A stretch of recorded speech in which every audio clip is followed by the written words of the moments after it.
Our next guest is the host of Hardball on MSNBC. He's also the author of this New York Times best-selling book entitled Tip and the Gipper.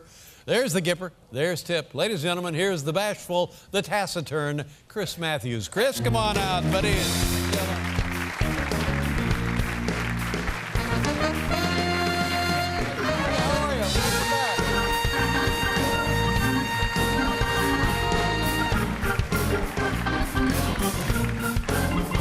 Thank you for coming up. You know what I'm taken by is the promotion for you on MSNBC where it's biographical. Yeah, it's great. And you talk about your history with politics and what you used to do and who you used to do it with. Tell us about you and what did you do before you became Chris Matthews that we know here? Well, I sometimes feel, David, like I'm Zelig because I was on the plane with Carter, President Carter, when we lost the election. I was one of his speechwriters.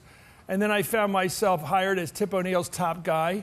And for 6 years, every morning, I was with the Speaker of the House trying to figure out with him what he should do to take on the great communicator. He was the big old liberal, and Reagan was the big conservative. And went through all that. Then I got into journalism with the San Francisco papers, and I was out there covering the Berlin Wall. When I came down, I was in South Africa. When they had the first all races election, I was in Ireland, Northern Ireland, with all that peace agreement. I've been very lucky to be where the action is. Now, where did this begin as a kid? What did you look to? What drew you to this as a child? I think I was just one of those things you can't quite figure out, like comedy or something. You go, I think I'm fascinated with politics. And I've changed politically. I've moved more liberal. But I've basically always been fascinated with who wins elections. I just love it. When I was a kid, and I think you and I are roughly the same age, politics was something we didn't know about, certainly didn't care about. But so what was different about you? I just got into it. I get fascinated. You know, back in the 50s and the Kennedy-Nixon race where people wore, you know, skimmer hats and big buttons, and there were big rallies, and millions of people came out in the streets. It was in the big debates. It was exciting as hell. And since then, it has not been as great. But I've always been fascinated by who wins, who loses. I love concession speeches. I love it when somebody because it's the only time in your life they tell the truth. Okay, I lost. You know, I really did lose. And they can believe every word of it. And sometimes on my network, I say, you're missing the best show on earth. When the guy comes out there, you know, like Adlai Stevenson when he lost to Eisenhower, everyone knew he'd lose. He said, you know, he says, I'm too old to cry, but it hurts too much to laugh. Yeah. And Ed Brooke, that great African-American guy from Massachusetts, said, I didn't cry on the mountain, I won't cry in the valley. Where did they come up with this stuff? Now, it's speaking great, of that, you mentioned you were on the plane with Jimmy Carter when he lost and also Marine One, the helicopter, when we're flying into planes, we got the word at 1 o'clock in the morning Seattle time we were going to lose by 10. And then Carter, they said, we got to save the Senate, got to save the House. So we're all night trying to write this stuff, me and Rick Hertzberg, the speechwriters. And we arrive in there, and then the big guy with the big walkie-talkie, the head of Secret Service, Jerry Parr, you can hear through his voice, his walkie-talkie, dancers on the ground. So Carter had told everybody, don't tell my wife, I'll tell her I've lost. The drama of this thing. And then I walked by this old depot, and there's two people in the room talking, Carter and his wife, and he's telling her, we've just lost the presidency. And they got to go home back to where they started from. To me, it's high drama, and it's about people sticking their necks out. Very few parts of the world do you risk everything about yourself in politics. People reject you personally. Let me ask you Go away, they say. Let me ask a question about that now versus then and even before then. Yeah. Now we have 24-hour news networks. What's tougher? One leaning to the left, one leaning to the right. Seldom right down the middle. But they exist. So people are playing to the constituents left or right, and they know that their behavior will be broadcast 24 hours a day, 7 days a week. So that actually has been an impediment to Congress working together and getting anything done. They want to be seen as supporting their party. Look, I got a goal. I want them to make a deal. Everything I do on television is aimed towards a deal. I always say this to people, you don't go down to the car dealer and just argue with the guy. You go down to make a deal to buy the car. That's why you argue. Sometimes in politics today, they just argue. There's no deal making. That's right. And that's what I've written about. It's what I believe in. In the end, you fight, you argue, and then the two sides come together and you make the best deal for the country. That's how politics works. And lately, there's been no deals. It's just endless fighting. They just want to be on TV arguing their ideology. They don't care if anything comes together. I agree with that. There you go. We'll be right back with Chris Matthews, everybody. Good to see you again.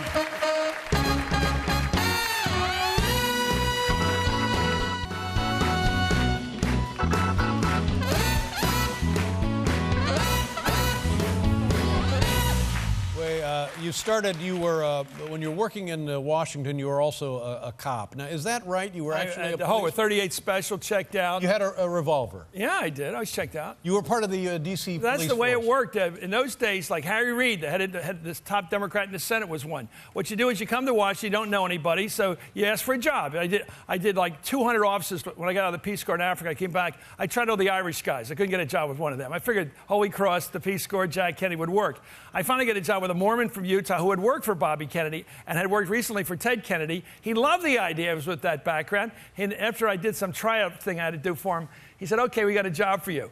Work during the day in the office writing speeches and answering complicated mail, and at nighttime you're a cop.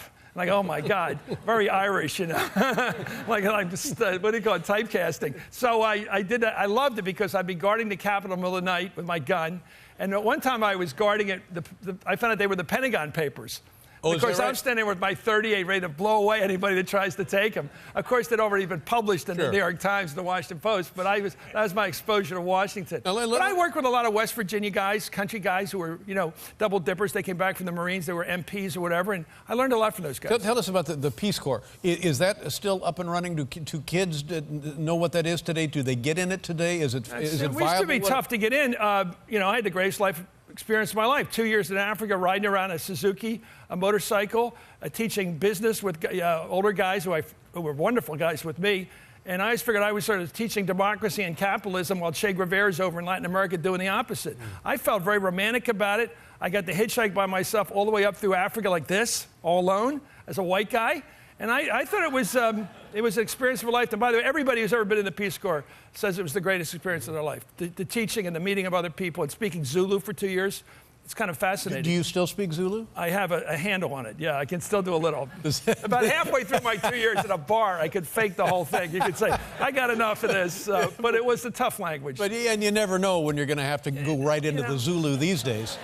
It always comes in handy.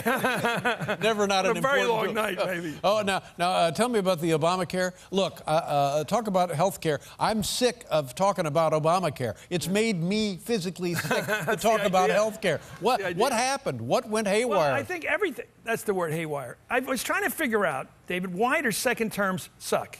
And why do first terms work?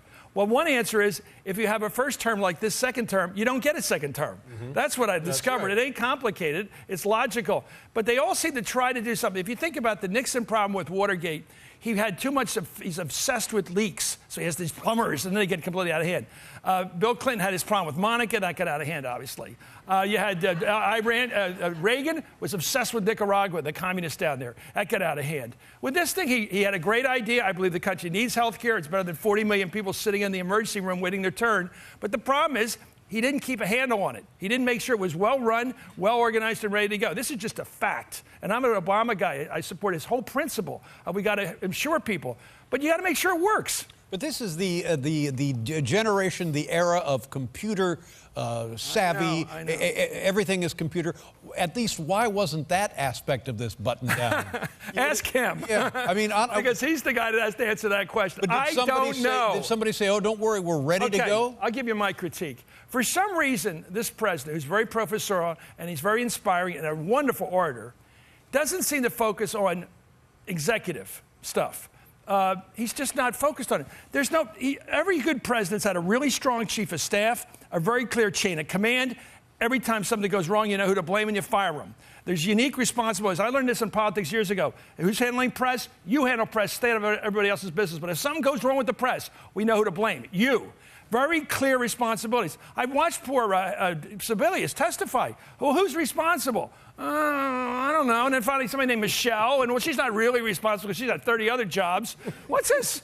There should be, you know, when we went to Japan after the Second World War, we put one guy in frickin' charge. His name was Douglas MacArthur. He was the boss. That's the way you run everything. And for some reason, Obama, the president, doesn't like to run things that way. He likes floaters, people moving around, sort of available, old pals. Come on. You're head of the military, you're commander-in-chief, and you're also head of state. You got a formal responsibility there like a king, but you're also chief executive. That's a job. And I think he's let that slip, and I'm just stating the facts. And I like the guy. I like what he's tried to do, but if I were him, I'd get my act together. Congress, 9% approval rating. It's very simple. ask yourself in the audience, what have they done lately? And I think you got to go back to the '64 Civil Rights Bill for the last time they did something you found memorable. And I think it's a problem of deal making. I don't want to push my book, but it isn't my book. Deal making. Tip O'Neill, the biggest liberal that ever lived. Ronald Reagan, biggest conservative ever was. After all their fighting and Irish fighting back and forth, they'd get together after 6 o'clock. In fact, Reagan told me that one time when I met him. He said, after 6, we're friends. And they would put together deals. They saved Social Security. They got the tax rate down to 28%. They dealt with all these problems in Northern Ireland secretly together, these two Irish guys, and they helped end the Cold War. I think Tip really helped Reagan end the Cold War. Imagine today Boehner going over representing President Obama to Putin. But in those days, Tip was Reagan's envoy. He's the one who went over there and set up the meetings.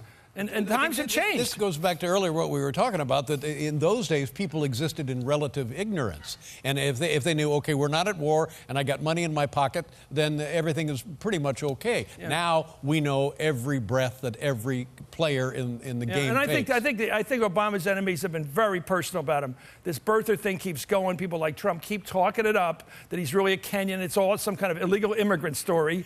And then, of course... I hope that he is. I think that would be great.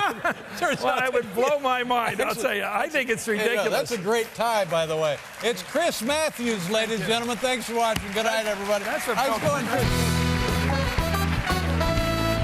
Now, stay tuned for Craig Ferguson.